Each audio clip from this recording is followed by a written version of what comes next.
मैं पहले भी कई प्रेस वार्ता के माध्यम से और कई प्रमाण आपके सामने रखते हुए ये बता चुका हूं कि कैसे फर्जी तरीके से दबाव बनाकर दिल्ली के मुख्यमंत्री के खिलाफ गवाह तैयार किए गए, और यह भी बता चुका हूं कि 456 गवाहों में से मात्र 4 गवाहों ने अरविंद केजरीवाल के नाम का जिक्र किया। किन परिस्थितियों में किया वो भी आपको बताया था कि 10 स्टेटमेंट लिया, 8 स्टेटमेंट को अनरिलाइड अपॉन डॉक्यूमेंट में डाला, 2 बाप बेटे राघव रेड्डी मंगुंटा रेड्डी से लिया, और उसमें जहां केजरीवाल का नाम उन्होंने लिया उसकी बेल हो गई। जो व्यक्ति शरद रेड्डी नाम का है, जिसने बीजेपी को 60 करोड़ रुपए रिश्वत दी, जिसको खुद ईडी ने किंग पिन कहा, घोटालेबाज कहा, किसी और ने नहीं, मैंने नहीं,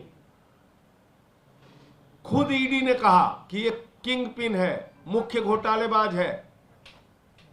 भारतीय जनता पार्टी ने कहा कि ये किंग पिन है, मुख्य घोटालेबाज है।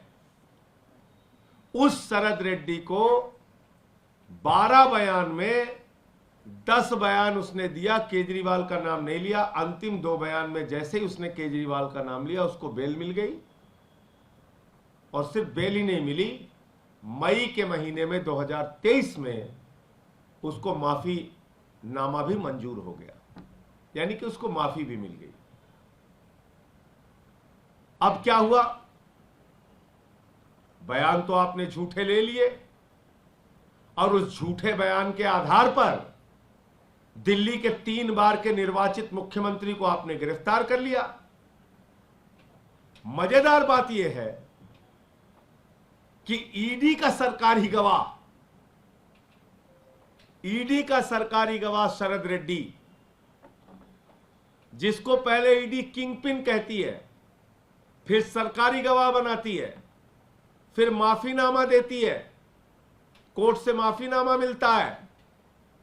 जब वो शरद रेड्डी जो 60 करोड़ रुपए की रिश्वत भारतीय जनता पार्टी को देता है, जब वो शरद रेड्डी कोर्ट के पास पहुंचता है कि हुजूर मुझे अपने कंपनी के काम से या किसी और काम से विदेश की यात्रा करनी है, हमें विदेश जाने की स्वीकृति दी जाए, तो ईडी ने क्या कहा? ये 14 अप्रैल को एक अंग्रेजी दैनिक अखबार में छपी हुई प्रमुख खबर है। 14 अप्रैल को आज की खबर है, आज के दिन की खबर है, जरूर पढ़िएगा इसको।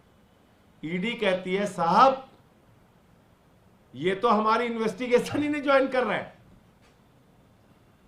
इनको तो अगर आपने विदेश जाने की अनुमति दे दी तो ये तो भाग जाएंगे, ये तो केजरीवाल के खिलाफ बयान देने के लिए आएंगे ही नहीं। ये आप मजाक कर रहे हैं केजरीवाल के केस में। आपने एक मुख्यमंत्री को गिरफ्तार करके जेल में डाल दिया, जिस सरकारी गवाह को आपने माफी दिलवाई, जिस सरकारी गवाह के बयान पे आपने मुख्यमंत्री की गिरफ्तारी की, उसी सरकारी गवाह के विदेश यात्रा की विरोध आप कर रहे हैं, और ये कह रहे हैं कि ये तो आ ही नहीं रहे हमारे संबंध देने पे। तो कैसे आएंगे भैया? जब उससे झूठा बयान तुमने लिखवाया है तो तुम्हारी इन्वेस्टिगेशन क्यों ज्वाइन करेगा? और ज्वाइन भी करेगा तो क्या प्रमाण देगा केजरीवाल जी के खिलाफ, जब उसके पास कोई प्रमाण नहीं है?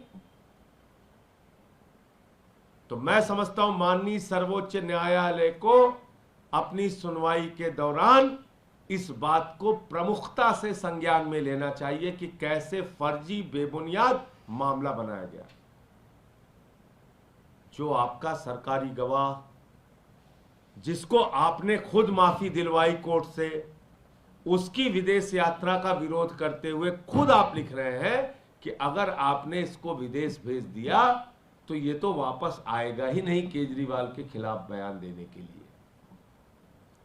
ये हमारे संबंध में नहीं आता हुजूर, ये हमारे ईमेल करने पे, हमारे बुलाने पे नहीं आता। ये मैं नहीं, ये खुद ईडी के अधिकारी उसके विदेश यात्रा की विरोध करते हुए कोर्ट के सामने कह रहे हैं। अब मेरे ख्याल से बताने को कुछ है नहीं कि कितना फर्जी मामला है। सरकारी गवाह के बुलाने, सरकारी गवाह और सरकार बुलाए, सरकारी गवाह और ईडी बुलाए, सरकारी गवाह जिसको माफी ईडी दिलवाए और ईडी बुलाए और वो ना आए। इसके पीछे का रहस्य आप लोग बहुत अच्छी तरीके से समझ सकते हैं। क्यों? क्योंकि झूठा बेबुनियाद बयान उससे लिया गया और अब उसको जब लग रहा है कि सम्मन कर करके ईडी हमें बुला रही है और बहुत सारे प्रमाण और मांगेगी, तो उसके पास कोई प्रमाण तो है नहीं।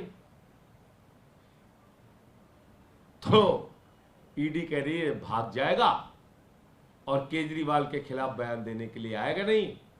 तो जो 2-4 झूठे बयान मैं इससे और लिखवा सकता था, जो 2-4 झूठे बयान ईडी और इससे ले सकती थी, वो नहीं ले पाएगी। मैं चाहता हूं मीडिया के मित्रों से कि आप केस के पड़ताल की बात करते हैं तो इस बात की भी पड़ताल जरूर कीजिए कि कैसे आरोपी को सरकारी गवाह बनाया जाता है और सरकारी गवाह से खुद जांच एजेंसी कहती है इसके ऊपर भरोसा नहीं है।